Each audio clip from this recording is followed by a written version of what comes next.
Russia and cryptocurrencies, they're not really friends, are they? Right? Well, that's actually might be different in the future. And in today's video, I'm going to talk to you about how cryptocurrencies can help Russia, especially in this crisis going on right now.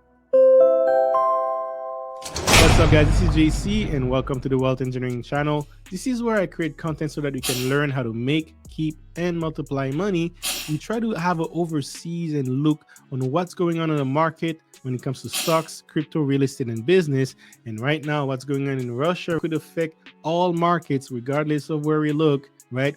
Real estate, oil, everything. Everything is at danger here. Prices are falling, especially cryptocurrencies and stocks, man. We've been feeling it all week long, and we might see more of that going on as Russia is moving troops in the border and really challenging Ukraine. We also have NATO going on. But before we even get into all that, make sure you hit the like button, subscribe, and click the bell.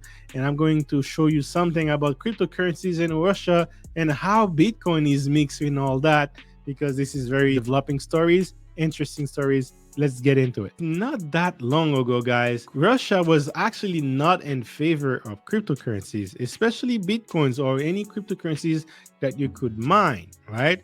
They came out last month. This article was released last month, January 21st. Now, as I'm recording this, we're on February 23rd. So just over a little bit a month ago, and this article came out and said Russia proposed ban on the usage of mining of cryptocurrencies, right? So they don't want you to mine them, and this is not good, right? This is not going to encourage people to buy more cryptocurrencies in Russia, would it, right? First is the ban on crypto exchange, and then there is also the warning of financial stability. So from the government perspective, it's not a good thing right now to put yourself in cryptocurrencies, because that could really destabilize their financial currencies, and they don't want that. So this is huge threat to the Russian economy, and that's why they don't support it. Again, that was January 20th, a month ago. Russia has argued over years cryptocurrencies, saying that they could use in money laundering or financial terrorism. It eventually gave them legal status in 2020, but banned their use as a mean of payment. All right, so this is a very interesting paragraph right here, and that's what I wanted to bring you guys to, because that was last month, right? Since then, guys, the world has changed, right? The discussion between Ukraine got deteriorated over and over. Now the US got into it. It got even worse.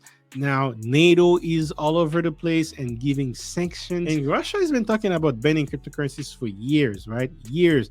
Despite Ethereum being built by a Russian, you would think that they would be more favor of that. But no, they've been trying to talk about cryptocurrencies for years and banning.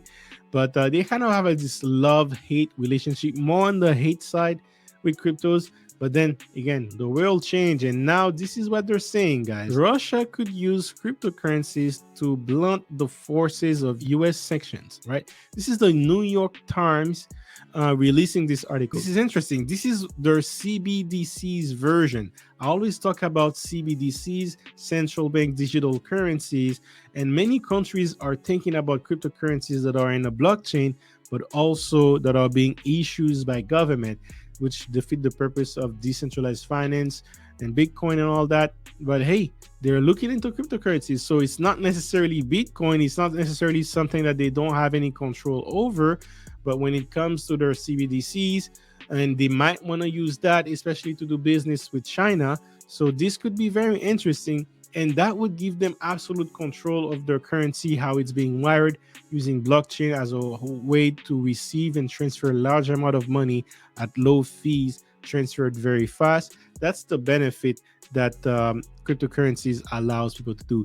So although blockchain directly will not be used by the Russians, but they might use the cryptocurrencies as a whole, the blockchain as a whole, to do so. And even then, now there is more and more talk saying that they're looking into Bitcoin itself and kind of like legalize it in a way, or just makes it more acceptable in society to use it and be more favorable as opposed to hating on cryptocurrencies, including Bitcoin, right? So when the United States started Americans from doing business with Russian banks, oil and gas developers of other companies in 2014 after the country's invasion to Crimea, the hit to Russia's economy was swift and immense. Economists estimated that sanctions imposed by the Western nations cost Russia $50 billion a year, right? So $50 billion a year in sanctions. And trust me, guys, the NATO's been aggressive already.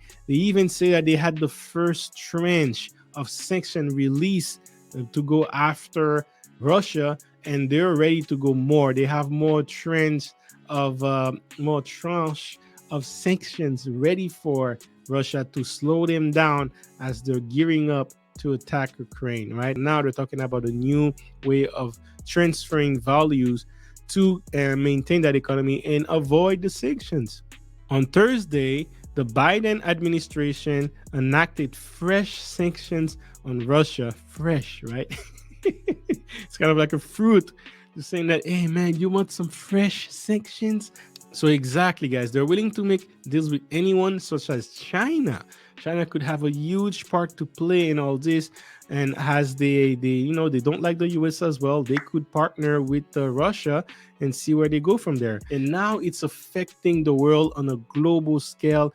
We have a macroeconomic aspects. It's affecting the power dynamics during the war. Now Russia is more tolerant with cryptocurrencies, and they're also working on their own digital ruble that's going to bypass them. And maybe that's why Putin feels so strong about going to attack Ukraine, because now he knows he has more leverage in his hand to maneuver the politics and the war aspect of this whole situation, as opposed to before being limiting on NATO and all the sanctions, and that's how they could seriously affect them, right? So this is an interesting times we're living in. We're going to see how that develops, but that just gives you an idea as a crypto investor that, hey, the world is heading towards the cryptocurrencies, the technologies is being there, but also as a warning that CBDCs, central bank digital currencies, are becoming more and more of a possibilities. Countries have more incentive to make them and start using them right away. And as soon as that's getting released to the global market, it's going to be a wrap for cash. It's going to be a wrap for the dollar era, and it's going more on the crypto era. But keep that in mind as we move forward and start investing early in your cryptocurrencies. And with that said, we'll talk on the next one. Hey, yeah, it's all about wealth engineering. Might be something that you're not used to. It's okay, cause I'm here to introduce you to concepts. Time to grow and make big moves. All about crypto, come see. Stocks in business, yes indeed. Got the info that you need. Hosted by my homie JC.